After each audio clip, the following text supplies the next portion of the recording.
Téléspectateurs, nous sommes très heureux de vous retrouver sur ce nouveau numéro de la réponse appropriée, votre émission que vous aimez beaucoup. Nous vous saluons partout où vous êtes. Et nous vous saluons parce que nous savons que vous êtes toujours là pour nous suivre. Aujourd'hui, sur ce plateau de la réponse appropriée, votre plateau préféré, nous avons encore des invités d'honneur qui sont passés maintenant. Et restez juste branchés pour entendre qu'est-ce qu'ils ont à nous dire. Je m'en vais saluer nos invités sur ce plateau. Bonjour. Papa, bonjour mon frère. Je n'ai pas voulu vous présenter, j'aimerais que vous puissiez vous présenter. Qui êtes-vous et qu'est-ce que vous faites dans la vie? Merci, je suis le frère Miskaël, un simple pécheur sauvé par la grâce de Dieu, et croyant aux promesses de Dieu, sachant qu'il est fidèle, ce qu'il nous a promis, il va le réaliser. Le frère Miskaël. Là, vous êtes passé ici sur le plateau comme un frère. Un frère. Vous êtes frère de quelle église? Et dans cette église-là, comme frère, vous occupez quelle fonction juste? Vous êtes portier, vous êtes qui exactement? Bon, ici, dans cette assemblée, je suis toujours frère parce que le Seigneur m'a appelé d'abord pour être sauvé et je le resterai jusqu'à ma mort s'il ne revenait pas pendant que je suis en vie. Mais en plus de cela, étant membre de l'église, en service que j'accomplis au sein de l'église, je suis aussi prédicateur de la parole. C'est ce que je peux vous dire pour le moment. Prédicateur de la parole, ministre, je peux dire ministre de l'évangile éternel. Parce que les prédicateurs, il y en a qui prêchent aussi, mais peut-être n'est pas aussi prédicateur. Vous là, vous êtes déjà ministre de l'évangile. Alors comme ministre de l'évangile, vous êtes appelé dans quel ministère? Apostolique, pastoral ou bien doctoral, comment? Bon, le Seigneur nous a fait grâce d'apporter sa parole. Comme on me l'a dit, les autres nous appellent peut-être docteur ou évangéliste, ça dépend de la vision. Mais moi, je crois simplement être serviteur de la parole. C'est ce que je vous dis d'abord, je sais pourquoi je l'ai dit. Donc, serviteur de la parole. Mais il y en a qui vous appellent docteur et consort. Mais vous-même, vous considérez comme serviteur de la parole. Oui. Est-ce qu'être appelé docteur, c'est un péché? C'est pas un péché, seulement la vérité, c'est quoi? Il y a d'autres questions, c'est bien compris quand vous regardez les fruits, vous pouvez déterminer ce qu'il y a. C'est vraiment ce qui est facile. La Bible dit on reconnaît l'arbre par les fruits. Vous voulez qu'on vous découvre par les fruits? Oh oui, ce serait mieux. C'est pourquoi je n'aime pas parler de moi-même. Peut-être plus tard, je dirai ce que le Seigneur nous a dit pour ne pas tomber dans les polémiques. Nous disons simplement, on est serviteur à la parole de Dieu, nous le servons. Merci beaucoup, serviteur de Dieu Miskaël. Vous pouvez passer maintenant le micro à notre invité aussi d'honneur. Je crois que pour vous, ce n'est pas la première fois. Donc les spectateurs vous connaissent déjà et vous pouvez encore vous présenter à nouveau, ce n'est pas un péché. Ok, je réponds au nom de frère Fabrice Bofanga. Je suis disciple dans l'Assemblée de Saints et aussi je suis chantre de l'Éternel. Disciple chantre, vous combinez les deux? Oui, je suis vraiment chantre. Je chante bien. Vous arrivez à bien les combiner? Très bien, comme l'a fait mon père David. Très bien, comme l'a fait mon père David, c'est ce qu'il vient de dire les disciples, Fabrice Bofanga. Vous êtes disciple de quelle église effectivement? De quelle assemblée locale comme ça? Dans notre assemblée locale de l'Université 83. Et actuellement, je suis en train de bosser, travailler dans l'Assemblée de Saints de Djolou, qui est sur Kassavou. C'est là que je suis. Voilà, il y a Djolou là-bas. Vous êtes seul ou bien vous travaillez avec une équipe? Non, on est une grande équipe, une forte équipe. Il y a la présence de l'homme de Dieu, Gilles Agoloa, et l'homme de Dieu, Fiston Bangassim. Donc, et aussi, il y a un bien-aimé qui est toujours ensemble avec nous, le frère Jérémy Etumba.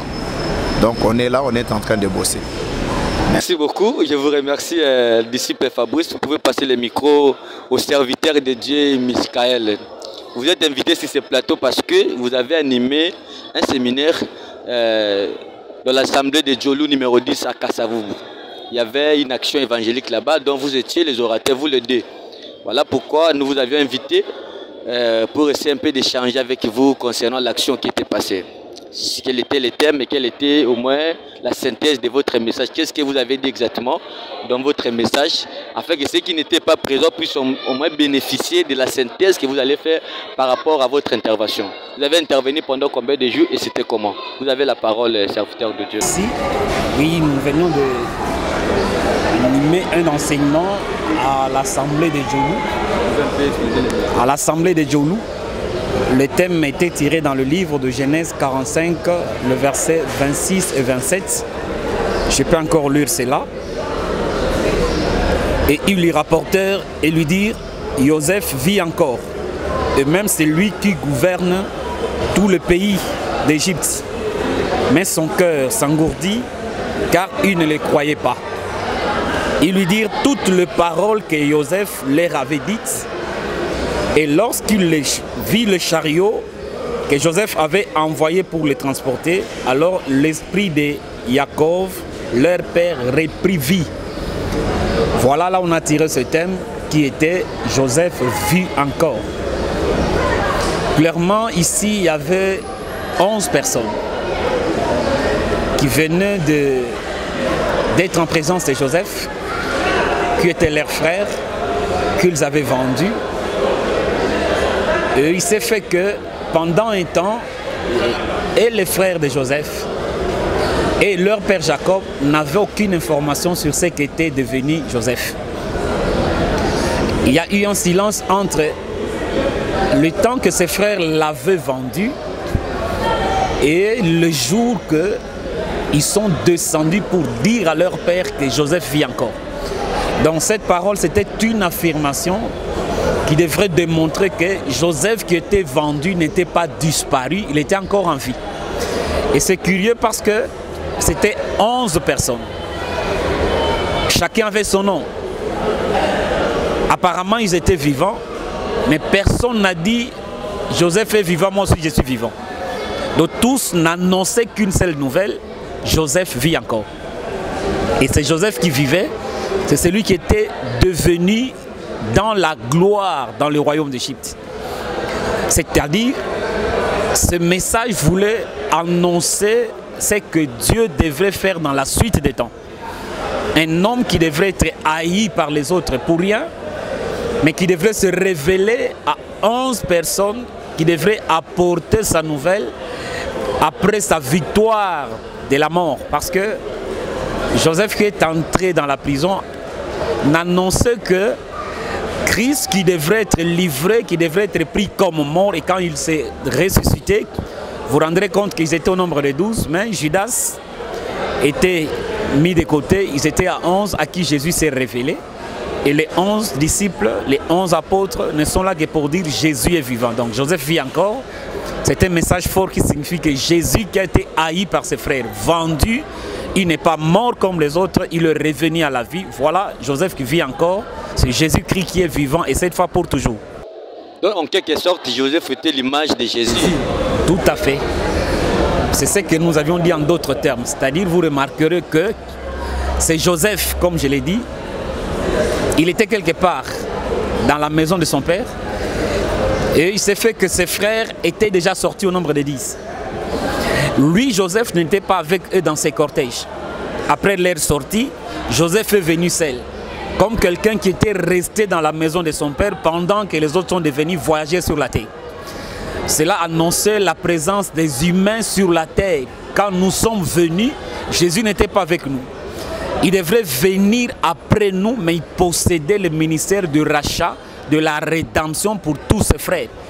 C'est pourquoi nous sommes fiers de comprendre que la vie de Joseph nous rassure que nous aussi, nous vivrons après lui. Donc Joseph qui vit encore, c'était un message prophétique qui parlait de la venue de Jésus, qui devrait descendre du ciel. Il est venu à son tour, il est mort pour nous, il est sorti de la prison, il vit encore. Cela nous rassure que nous aussi, nous ne mourrons pas parce que lui a pris notre place. Il est venu pour devenir comme la prémisse.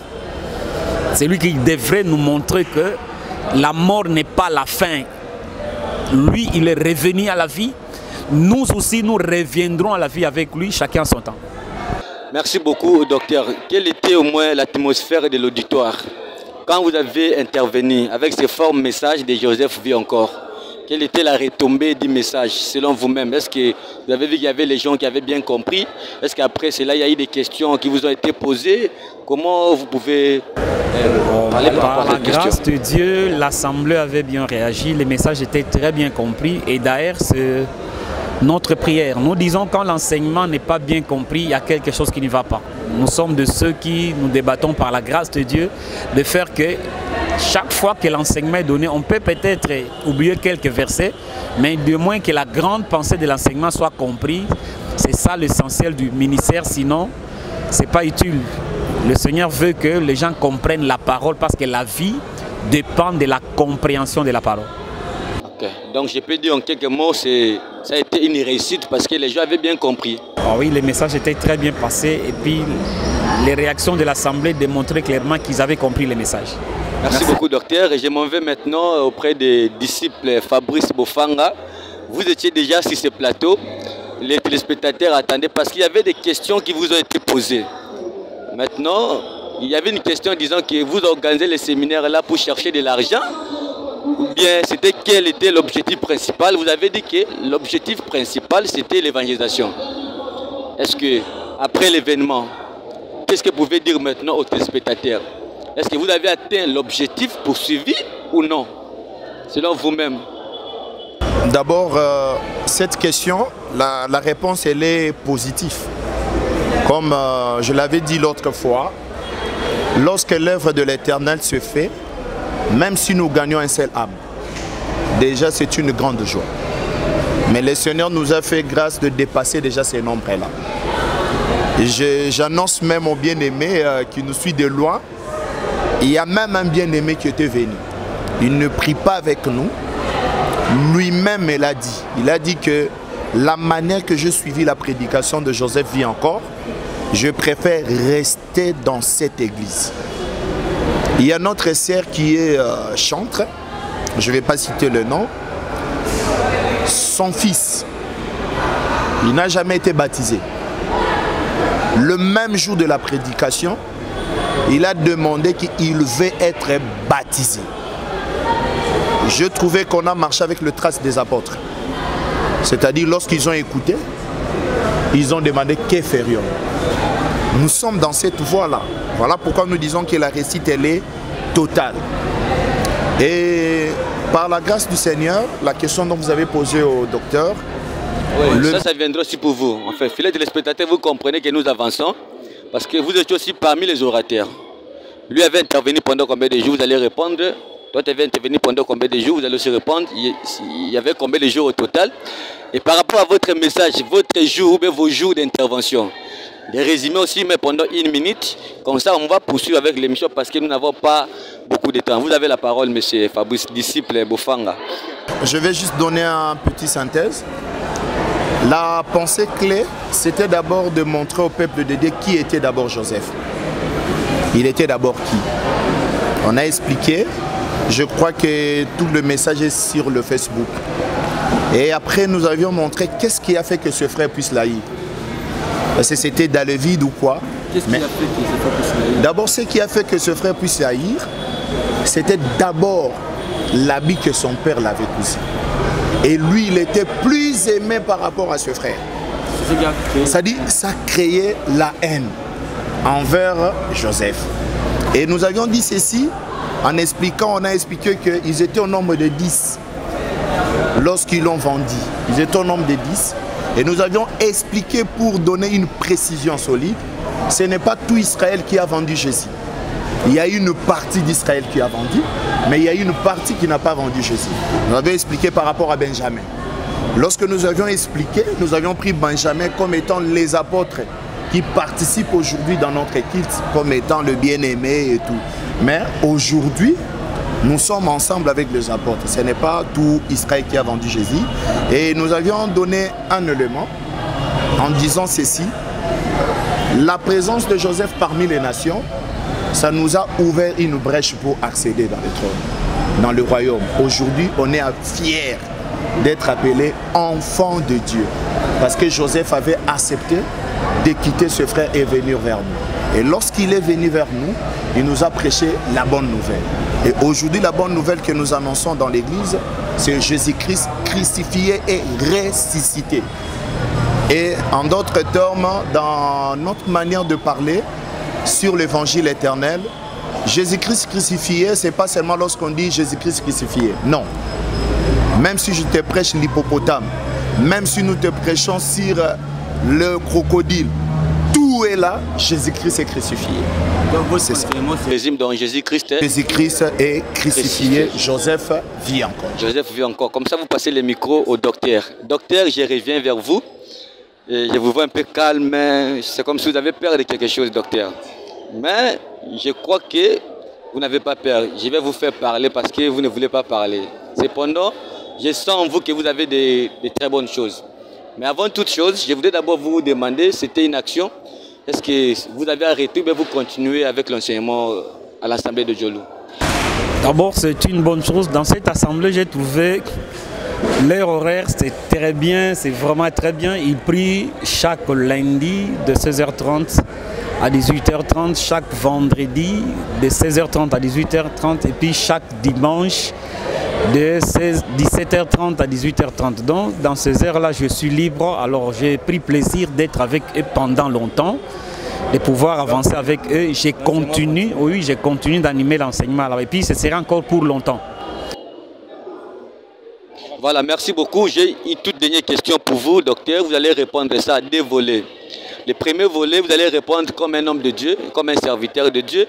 Et l'autre volet, vous allez répondre comme un citoyen congolais. Quelle est la question? La question, c'est concernant la loi Tchani, la congolité. Cette loi-là dit que pour devenir chef de l'État dans ces pays, il faut naître des pères et des mères congolais. C'est alors que tu vas devenir chef de l'État ou bien occuper, bon, je peux dire, les postes de chef de l'État. Maintenant, par rapport aux Écritures, est-ce que cette loi-là tient debout? Et maintenant, là, après cela, quand vous répondez par rapport aux Écritures, vous allez encore répondre aussi par rapport à vous-même comme citoyen congolais. Vous avez la parole, docteur.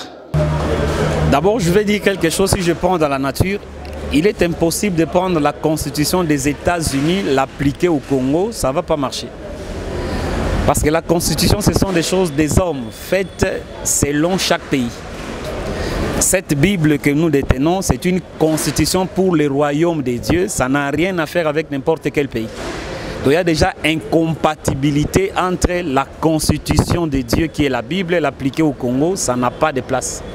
Donc on ne peut pas juger la loi du Congo. D'abord, il y a plusieurs lois dans tous ces pays. Quand vous les verrez faire des lois, mariage entre hommes et hommes, femmes et femmes, ça n'a rien à faire avec la Bible. Donc c'est vraiment, c'est le jour et la nuit. On ne peut pas juger. Si nous pouvons dire selon les hommes. Selon les hommes, là, vous allez parler en tant que Congolais aussi. Tout à fait. C'est dans ce sens, c'est-à-dire, étant humain, il est normal que chaque pays soit réglementé par une loi. Et la Constitution est appelée la loi mère d'un pays.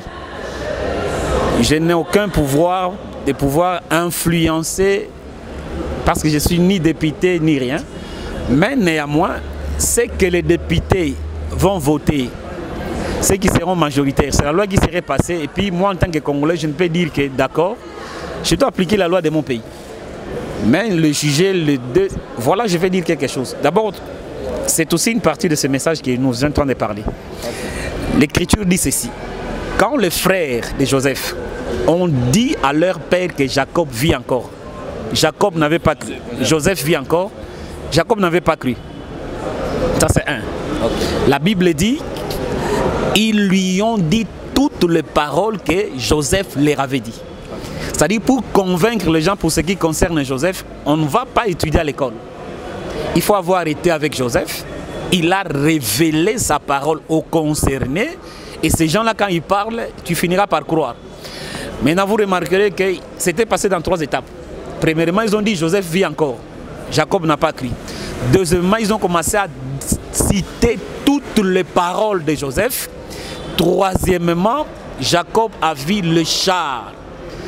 C'est ce que nous allons expliquer sur des faits grâce, la descente de chars pour transporter les concernés. Ça, c'est le message que nous préparons, toujours à l'Assemblée de Djolou, pour que les gens comprennent. Vous remarquerez que tout le monde parlait du blé de l'Égypte. Donc n'importe qui pouvait aller dire à tout le monde, il y a le blé en Égypte. Tous ces gens-là qui venaient, ils achetaient simplement le blé et ils rentraient. Mais quand il s'agissait des frères de Joseph, il fallait qu'il ait la voix ou des gens choisis par le Père lui-même ou par Joseph lui-même à qui il devrait révéler la parole. Parce qu'il leur a donné sa parole, alors il leur a donné aussi les chars. Je ne sais pas si vous comprenez. Les autres qui parlaient de bleu, ils n'avaient pas de chars. Ce sont ceux que nous disons les gens de la bonne volonté, ceux qui font le propagandisme du bleu. Des gens qui disent Dieu est bon, Dieu est merveilleux, n'importe qui écoute. Mais pour que tu descends et entres dans le royaume de Joseph, il faut avoir reçu sa parole par la bouche de ceux à qui il a révélé la parole. Je ne sais pas si je me fais comprendre. Donc c'est comme ça nous parlons de Dieu, de Jésus-Christ. Ce n'est pas n'importe qui peut te parler de Jésus qui te permettrait d'aller rencontrer Jésus. Pour que tu rencontres Jésus, il faut que les gens qui t'enseignent la parole soient ceux à qui Jésus s'est révélé. Ça c'est un.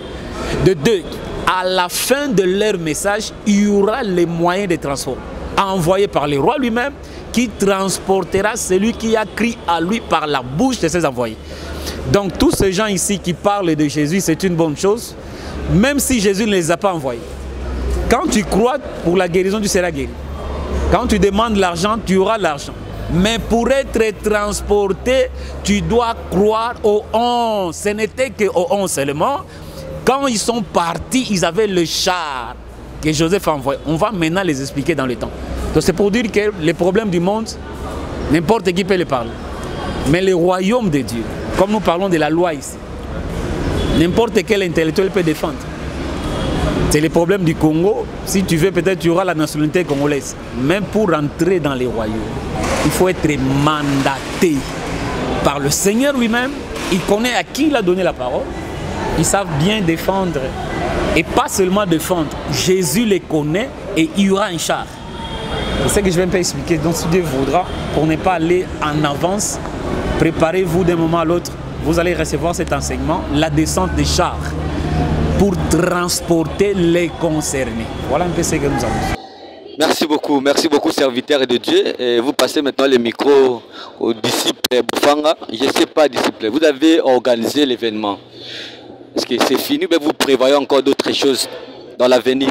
Oui, dans l'avenir, on est en train de préparer notre enseignement. Je crois que Dr Michael l'a dit déjà d'avance. Donc la descente de char. Je crois que ça va être un très bon enseignement. Tout Kasavu va bouger. Parce que nous partons de l'enseignement sur enseignement. Parce que les grands soucis, le peuple du Seigneur doit être enseigné. Parce que quand le peuple est enseigné, ils auront la facilité de faire face à tout vent de d'autres doctrines. C'est ça notre grand souci. Voilà même l'ensemble de Djolou, même une sait, nous confessons, nous disons ceci. Il faut avoir la capacité à défendre la doctrine, à défendre l'évangile éternel. C'est ça notre grand souci. Et nous aurons des actions, ça va continuer, on vous tiendra au courant quand est-ce que cette action va se faire. Je crois qu'on est toujours ensemble avec vous. Oui, merci beaucoup, Docteur Michael, serviteur de l'Éternel. Nous vous remercions d'avoir répondu à notre invitation. Merci. Merci beaucoup. Et le disciple Fabrice Boufanga, nous vous remercions aussi toujours parce que vous êtes toujours fidèle à être là et merci d'avoir répondu à cette invitation. Pour les restes fidèles téléspectateurs, vous comprenez qu'ils sont pratiquement à la fin de notre émission. Nous remercions l'équipe technique qui était derrière la caméra. Là, nous voyons Ezekiel Toumba et Didier Ngwamash, sans oublier les bien-aimés.